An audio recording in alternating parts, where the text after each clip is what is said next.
Today we have Leetcode 2789, the largest element in an array after merge operations. I'm going to let you guys pause the video and just read the prompt.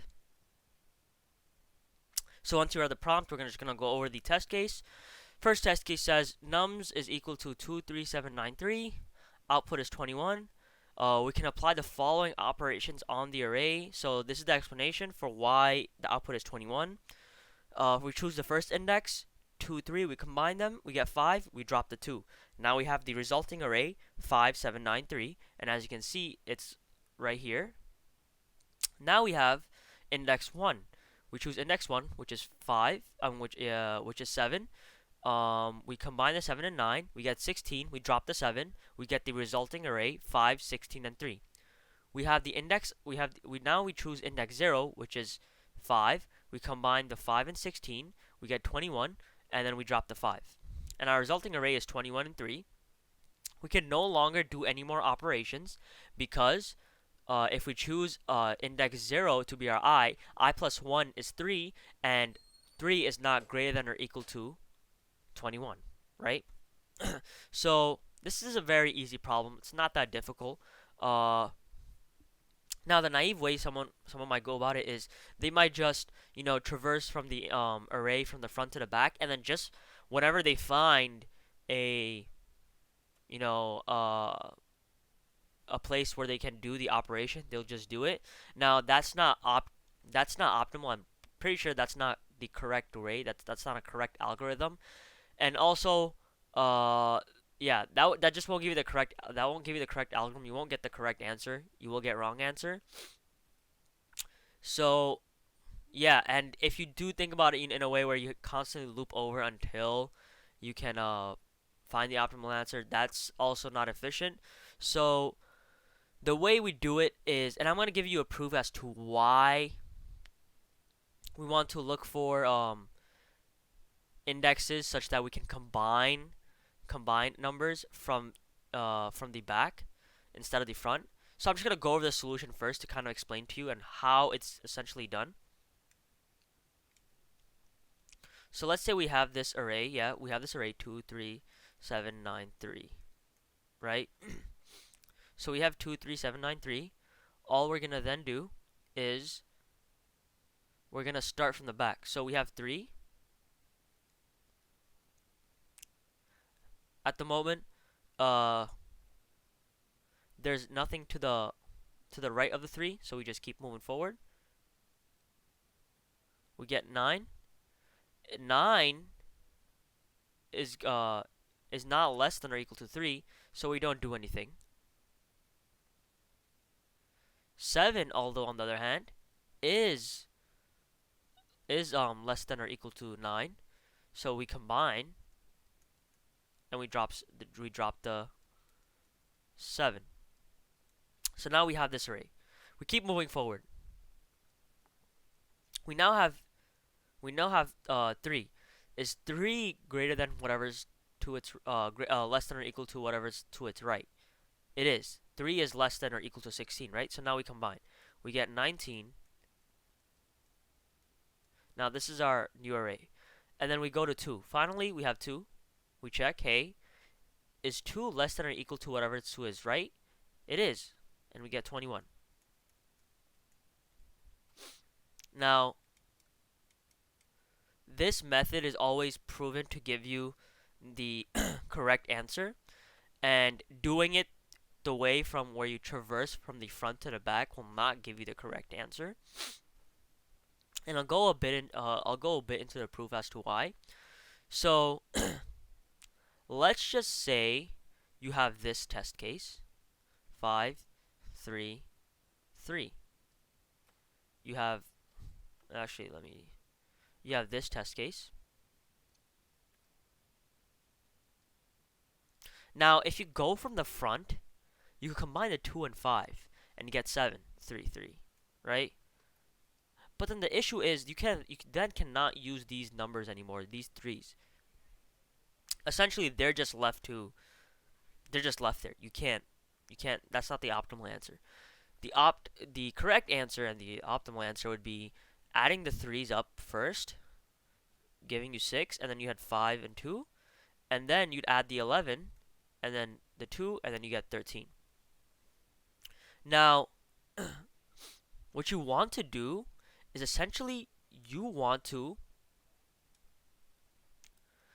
snowball or uh, pile up you want to pile up or make your numbers from the right side of the array as large as possible, right? So let's just say we're summing from the right. If we're summing our numbers from the right, then our numbers or the elements get bigger. If we start summing from the left, I mean from the right of the array, then the elements we place into the array get bigger, right? And therefore, it's a higher probability that whatever number we face as we go from the right to the left will be smaller. Will be smaller than whatever number we just placed in. And what I mean by that is, if we went from the left to the right, so we did the 2 plus 5, 7, we have a lower chance of combining numbers because of the inherent nature of the operation. The operation says that we can combine numbers I and I plus 1.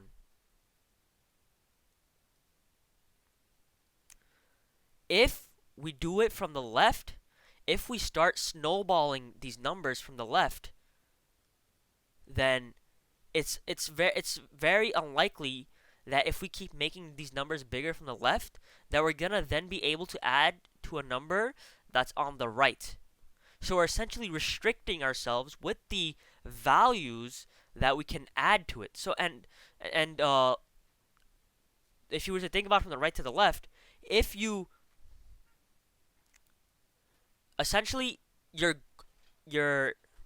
what you want is the optimal thing is you want a number that is big enough to that is big enough to be combined with the number on its left if you're going from right to left. And that's possible because if you keep adding numbers on and on together, the element you place in will keep getting bigger, and therefore it will give you a higher probability to be greater than the number on its left. However, if you keep adding numbers from the left to the right, then it becomes a lower probability that you'll be able to, because as you're adding from the left, the elements are getting bigger, so any number that's to its right is just going to have a harder time, or it's going to be less probable for you to be able to add that number because of the fact that we have this rule. So we want to optimize on it such that we can make numbers to the right of whatever number we're at as big as possible, so then we can then add it to it. So if we're at 5, we want to make as big a number as we can from the right, so then we can add to 5. Same thing with 2. We want to make a big a number as we want from the right, so then we can add it to 2. And same thing, and so on and so forth. But if we do it from the left to right, we can't. If we make as the only way obviously we can make bigger and bigger numbers and reach our goal is by combining, right? So if we keep combining from the left, it's possible that we might come into a situation where we might not be able to even add the 5, is what I'm trying to get at. Now if you think about it really hard, adding numbers from right to left, that's sort of like a prefix sum. And if you don't know prefix sum is the idea of adding the value of the array as you go. So let's just say we have this array, 3 plus 3, and then 6, because 3 plus 3 is 6. Then we have 5, 3 plus 3 plus 5 plus 5 is 11, and then 11 plus 2, because 3 plus 3 plus 5, which is 11. 11 plus 2 is 13. Right? That's what a prefix sum is. You're essentially just summing up the numbers, uh, summing up the numbers before the index. So like you just want the value of all the numbers before the index. So since this would be a suffix sum, since we're not like doing it from the front, we're doing it from the back.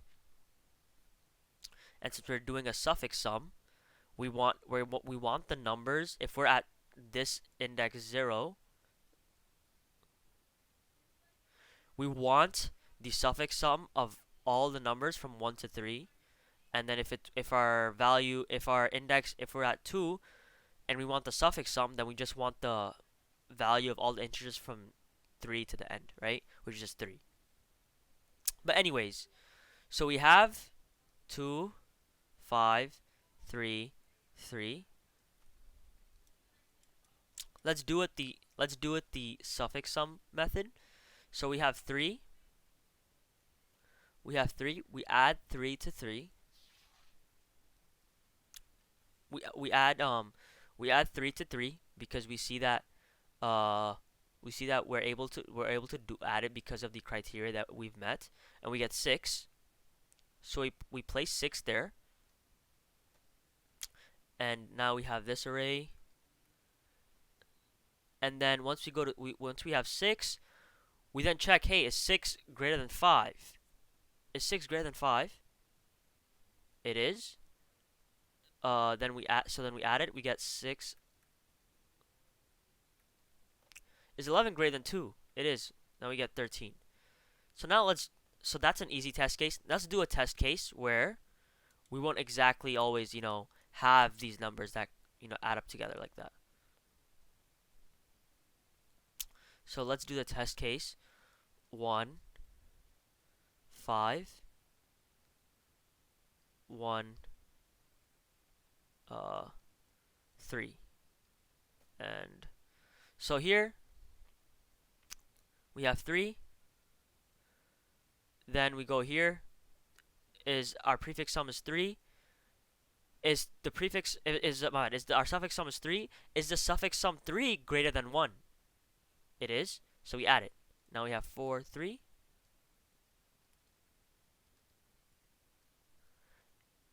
Okay, now we come to 5. Our suffix sum is 4. Is 4 greater than 5? No, it's not. So we keep it there. And we now this is where the trick comes in. Instead of continuing the suffix sum with 4, we restart from 5, because remember, we're only able to combine consecutive numbers. So if we continue with the 4, we won't get that consecutive nature of our combinations. We have to restart and pick up with 5. So we have 1, 5, 4, 3. Oh my bad. We don't have. Yeah. So we have 4, 3, and then our new prefix sum is suffix sum is 5. Now we add 1. Oh, 5 is greater than 1. We can add it 6. So now we have 6, 5, 4, 3. Our largest number encountered was 6, and we returned 6. So yeah, the time complexity of this problem is O of n, and the space complexity is O of 1, since you're not really using any sort of space. But yeah, let's do the coding portion now. So here we have the code for max array value.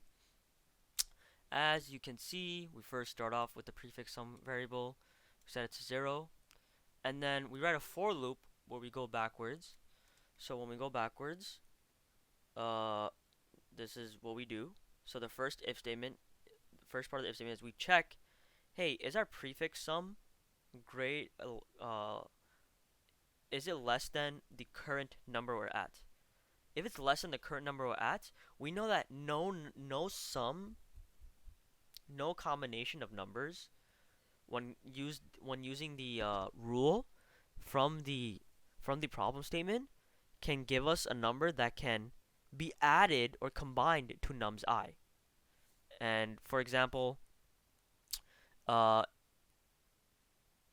imagine we're at 9. We're essentially saying there is no number or sum to the right of this that can allow it to be combined with this. So therefore, we then reset the sum. And we do it to num's I is equal to prefix sum. Otherwise, if it's possible that we can add it, then what we do is we just take num's I, add it to prefix sum, and then we just set prefix sum to num's I just to remember it, and we put it in there. And then at the end, we just return the max of nums. Now, this is a very Pythonic way of returning the max. You can obviously just keep a running max by just checking every single time. But yeah, this is the solution. If you guys have any questions, please drop them down in the comments. But yeah, have a nice day and see you next time.